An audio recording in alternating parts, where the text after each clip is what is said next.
چې هغې سردار داود حکومت ختم شو هغه یو نیشنلیست لیډر او د مخالفینو دا خیال و چې د امریکې ته نږدې او روسیانو دا نه خوښوله او په دې وجه د هغه حکومت ختم شو. نور محمد ترکی یو ډېر زما ډېر خوښ لیډرانو کې و، یو ډېر ښکلی ناولسټ و. په پښتو ادب کې چې کوم ټاپ ناولسټ دي نو یو نور محمد ترکی دی، یو د صوابی نادر خان بزمي دی، یو د قندوز د افغانستان سعدالدین شپون دی او یو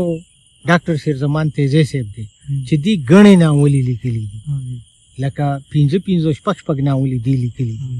او د ټولو نه لومبی ناول چې په پښتو کې اعلی ترین کم دی هغه صاحبزاده ادریس لیکلی دی پیغله، چې دا ډېر ښکلی ناول دی. نو نور محمد ترکی یو ډېر ښه ناولسټ و او یو ډېر تکړه کمیونست لیډر و. دا د کمیونستو لومړنی صدر و، دا لومبی صدر و د کمیونستو. انقلاب نه پس لومبی صدر نور محمد ترکی و. په هغه شپه باندې چې هغه انقلاب راغی نو خبرونه موږ له دا راغله چې عبدالقادر ډوګر اختیار د افغانستان واغسته او سردار داود قتل شو. خو بیا یو څو ورځې پس چې حالات سم شو نو نور محمد ترکی مشر و. نور محمد ترکی چې کله اقتدار واغستو نو دا زمونږ نیشنلیست چې کوم لیډرز وو د جمعه خان صوفي، اجمل بابا، هغه وخت کې باچا خان بابا هم په جلال آباد کې و او د زلمي چې دي نو دیم تلي وو او په دې اجمل بابا سره زما ډېرې خبرې شوي دي. مونږ خدا خیال و هغه وخت کې چې اجمل بابا باره کې به خلکو وایي چې ده وایي چې زه به واپس په سره ډولۍ کې راځم او دلته به پښتونستان جوړېږي. خو اجمل بابا نه چې ما بیا تپوس وکړو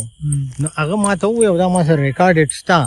چې مونږ افغانستان له دې له نه وتلي چې مونږ د پاکستان نه جدا کېږو یا مونږ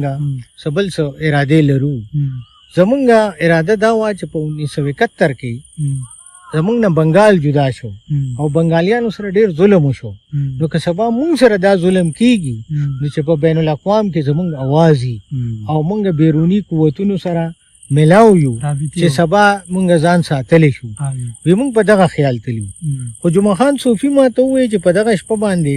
چې انقلاب راغی نو مونږ یارې واغوستو نو مونږ هغه کور بدل کړو چې هسې نه مونږ پسې څوک وجلو له راشي. وی چې کور مونږ بدل کړو نو بیا مونږ باچا خان بابا ته سوال جواب وکړو چې دغسې انقلاب راغی اوس مونږ څه وکړو. وی باچا خان بابا راته وی چې تاسو لړ شئ او نور محمد خان له مبارکي ورکړئ نو که ښې درته کتل نو پاتې شئ او که ښې درته نه کتل نو بس بیا خپل سمی کوئ. وی هغه چې مونږ لاړو نو نور محمد مونږ سره ډېر په مینه میلاو شو او ډېر درناوی راله راکړو. وی بیا باچا خان بابا راغی وی هغه اجمل بابا راته دا خبره کوله. وی زه باچا خان بابا لاړو او نور محمد خان له مبارکي ورکوله. وی باچا خان بابا ورته وی چې نور محمد خانه مبارک شه، انقلاب شروع شو او اوس کامیابی او ناکامي ستاسو په لاسو کې ده. نو هغه ورته وی چې باچا خانه هغه به بې نه وي پې به وي. وی باچا خانه مونږ به تر اوسه پورې خلک په دلیلونو قایلول او اوس مونږ سره کلاشنکوف دی چې څوک مني آب ژوندي او چې څوک نه مني آب مري. نو باچا خان بابا ورته وی چې نور محمد خانه انقلاب ناکام شو. نو ما اجمل بابا ته وی مې که دا د هغه وخت کې د خلکو ته ویلی وی نو ډېر لوی فرق به راغلی و ځکه چې نور محمد خان هم چې دی نو په هغه وخت کې د کلاشنکوف یا د روس په ملاتړ باندې دا خبرې کولی نو کېدای شي هغه هم انسان و غلطۍ تې شوي دغه تې شوي خو دا خبره نه وه په کار. هغه څه وخت پس د دې خوښ نه شو او هغه ووجلی شو او حفیظ الله امین له اختیار ورکړی. حفیظ الله امین له چې اختیار ورکړی شو نو باچا خان بابا ووی وی دا اختیار غلط سړي له لاړ. دا د خلکو د پرچم جګړه وه هلته بیا په کمیونستو کې دننه نو حفیظ الله امین چې دی هغه څو ورځې پس ډوډۍ وشوه او هغه ډوډۍ کې ټولو ته زهر واچولی شو چې دې ختم کړي او دا روس کړي. یو تقریب او حفیظ الله امین د صدارتي محل نه بوتو وی دلته تا ته خطره ده او چېرته د کابل په مضافاتو کې یو ځای کې دېره کړو. او الته ورله ډوډۍ وکړه او ډوډۍ کې ورته زهر واچو نو هغې کې څه کسان مړه شو خو چې دا کس لړ نو د په ټلیفون هغه خپلو ماسټر مایند سره خبرې وکړې چې حفیظ الله امین خو راغی او موږ سره اسلام علیه وکړو او دی خو ژوندی دی نو او وجه دا وه چې حفیظ الله امین بیمار و نو هغه ډوډۍ نه وخوړلې نو هغه په دې وجه بچ شوی و نو ده ورته وایي چې دغسې یې مړ کړه نو په دغسې چې په خولې ورله بالغ کېښود او که په ټوپک ته ما چې مړ کړو هغه یې مړ کړو ببرک کارمل اختیار واغستو ببرک کارمل د روسیانو مشر شو هغه اوس هم ژوندی دی هغه اوس روس کې دی نو ببرک کارمل هغې مشر شو بیا چې حالات خراب شو مجاهدین د دې خلاف امریکې په مرسته باندې د پاکستان او د عربو ټولې دنیا تقریبا مجاهدینو سره د روس دشمنۍ کې مرسته وکړه او د روس خلاف یې جدوجهد شروع کو او ډېر تنظیمونه جهادي چې دي لکه یو تنظیم جنگ نه کو ګڼ تنظیمونه اوس 15 تنظیمونه ډاکټر فاروق اعظم صاحب ما ته وی چې په هغه وخت کې ما په دې باندې یو کتاب هم لیکلی چې موږ له دا ملټیپل ډلې نه دي پکار موږ له یوه ډله پکار ده چې هغه جهاد وکړي خو موږ چې چا فنډ کولو چا سپورټ کولو یو موږ هغې دې ته نه پرېښودو ځکه چې که چېرې داسې شوی وی نو د هغې اختیار بیا ختمېدو د دې دا غرض و چې ملټیپل ډلې نو بیا به سبا که زموږ ضرورت راځي نو موږ به یوه سپورټ کو بله به دغه کوو په هغې باندې وو نو د دغې وجې او بیا ما ته هم ډېر هغه اوږده کیسه ده هغې ته نه ځو خو ببرک کارمل لاړ او ډاکټر نجیب الله راغی ډاکټر نجیب الله د کې جی بي مشر پاتې شوی او کې جی بي چې دی نو دا د روسو خفیه ایجنسي وه نو هغه مشر شو د دې نورو لیډرانو په مقابله کې نجیب الله چې و نو هغه ډېر ډایورس غوندې شخصیت و د خلکو خوښ و پاپولر و او ډېر ښه هغه ډاکټر نجیب چې دی نو دا پولیټیکلی اویر سړی و د کوشش کو چې مصالحت وشي مجاهدینو سره زمونږ روغه وشي او زه د اقتدار چې دی نو دغه له ورکم چې کوم مشران دي جهادي نو وی هغې ته دغه وکړو خو هغې ورته وی چې نه موږ به دا په زور نو بیا په اخر کې دې ته خبره ورسېده د مجاهدینو زور دومره سیوا شو چې ډاکټر نجیب یو شپه تقریر کو یو حال کې او دغه حال د پاسم راکټې لګېدې او په دغه شپه باندې چې دا راکټې لګېدې نو شاهنواز تنایي چې دی نو د دې د هوایي قواو مشر ایر چیف هغه بغاوت اعلان وکړ پاکستان ته راوتښتېدو شاهنواز تنایي تڼی ورته هغې وایي شاهنواز تڼی نو هغه دلته راوتښتېدو داسې قسمه قسم دغه جوړ شو چې اخر کې نجیب الله حکومت پرېښودو او هغه د اقوام متحده په کمپاونډ کې پناه واغسته دوی ورته ووایي چې مونږ مو باسو هغه وایي زه تښتم نه هغه کې هم دا کوالټي وه د پښتو هغه وایي زه خپل ملک پرېږدم نه زه به هم دې ملک کې یم او ګلبدین حکمتیار او احمد شاه مسعود دی او رباني دی او رسول سیاف دی دوی ته اقتدار میلاو شو د هغې په کابل جګړه شوه نو کابل د روس په وخت کې دومره نه روان شوی چې څومره د دې په هغه خپله جګړه کې روان شو خو روس فیصله کړې وه او واپس تللی او روس یې دومره کمزوری کړی و چې کمیونیزم چې و نو دې 1500 کیلومتره په یورپ کې تللی او چا ورله مخه نه ووالي په کیوبا کې د امریکې په پوله کمیونیسټ رژیم د فیډرل کاسترو خو چا ورله مخه نه ووالي او د خپلې پولې نه چې افغانستان ته راوړېدو نو هغې دومره و چې په خپله ټوټې ټوټې شو او برباد شو او جرمني چې ده نو هغه بیا دوباره یو ځای شوه دا زه چې وایم چې چا د سر په بیه آزاد کړی د جهان نو سترګې پټوه وایه افغان افغان افغان نو جرمني بیا یو ځای شو دا تاجکستان دا ازبکستان دا کرغزستان دا څومره نومونه چې ته اوس اورې دا نو دا د افغانانو د جهاد د برکته دا روس آزاد شو دا دومره ریاستونه آزاد شو مشرقي جرمني آزاد شو مشرقي یورپ ټول آزاد شو دا ټولې خبرې وشوې خو فنډامنټلیزم خو امریکې نه غوښته که نه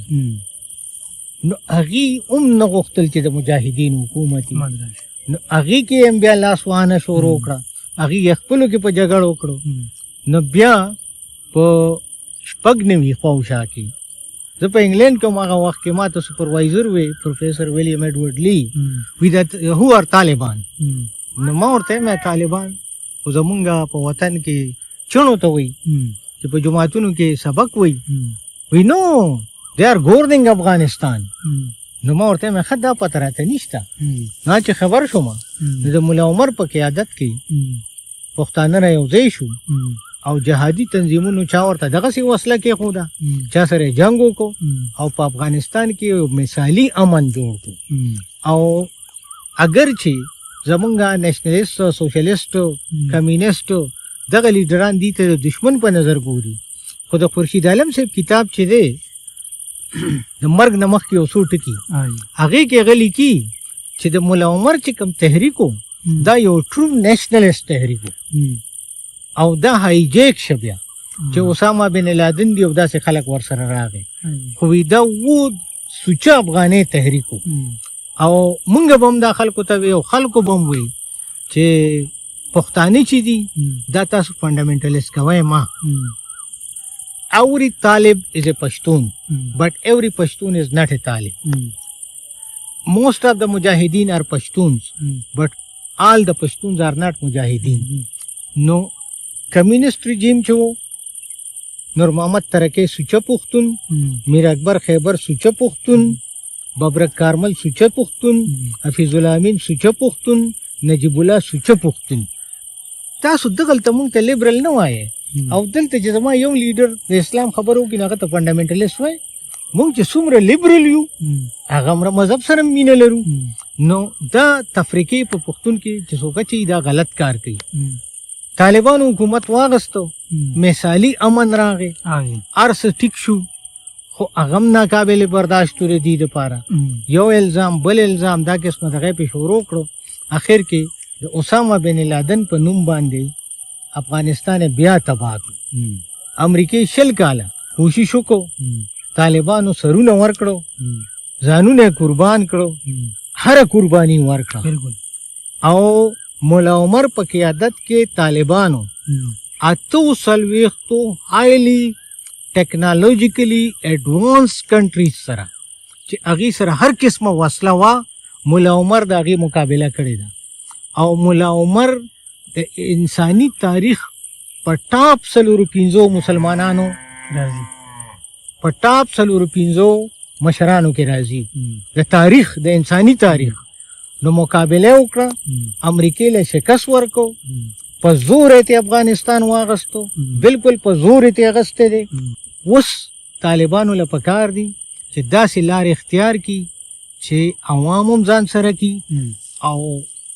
موقع خلکو له ورکړي. ګوره د روس د فیلیر وجه څه وه؟ روس خو ډېره ترقي کړې وه،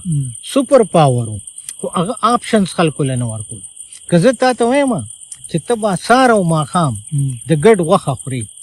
ته به 2 ورځې وخورې، 3 ورځې به وخورې، 15 ورځې به وخورې، 10 ورځې به وخورې، خو اخر کې به ما ته وایي یاره ما له تې کرکه راځي. خو که زه تا ته وایم چې نه دال ورسره هم شته، نو دا ما تاله آپشن درکړي. کیپیټلیزم خلکو له آپشن ورکړی دی، کمیونیزم کې دی آپشن ورنه کو. نو خلکو ساړوبي رااله او د کمیونیزم خلاف شو خلک. طالبانو له هم پکار دي چې آپشنز خلکو له ورکړي، روم دی ورله ورکړي، ډیپلومیټک نامز دی دنیا سره جوړ کړي، او د چا چې څومره ریزرویشنز دي د هغې د ایډریس کولو کوشش دې وکړي، نو یو خوشحاله افغانستان به د هغې نه جوړ شي. خو که یو سړی وي چې دی د هغه سړی مشر کي چې چا د امریکې مرسته کړې ده او طالب یې وژلی دی، نو دا ناروا کوي. طالب خپل سر په تلي کې ایښی دی او امریکنۍ یې شړلی دی. که نن یو سړی وایي چې ده زیاتې کړی دی، نو دا سړی د امریکې ملګری دی او که د پښتون ملګری دی. که دا زیاتې دی نو ولې دی غواړي چې ټول عمر دې پې د امریکې باچایي وي؟ نو دا خبرې نه دي پکار. سوچه خبره پکار ده چې طالب پښتون دی او طالب سره دی په افغانستان کې دننه په جمهوري لار باندې څوک راځي نو مقابله دې ورسره وکړي. او طالب لم پکار دی چې هغه هم ځان ماډرن ایج سره برابر کی برابر کی. او چې کوم ډیپلوماټیک نارمز دی ګلوبل هغه کې ځان سیټ کی او افغانستان مخ په وړاندې بوزي.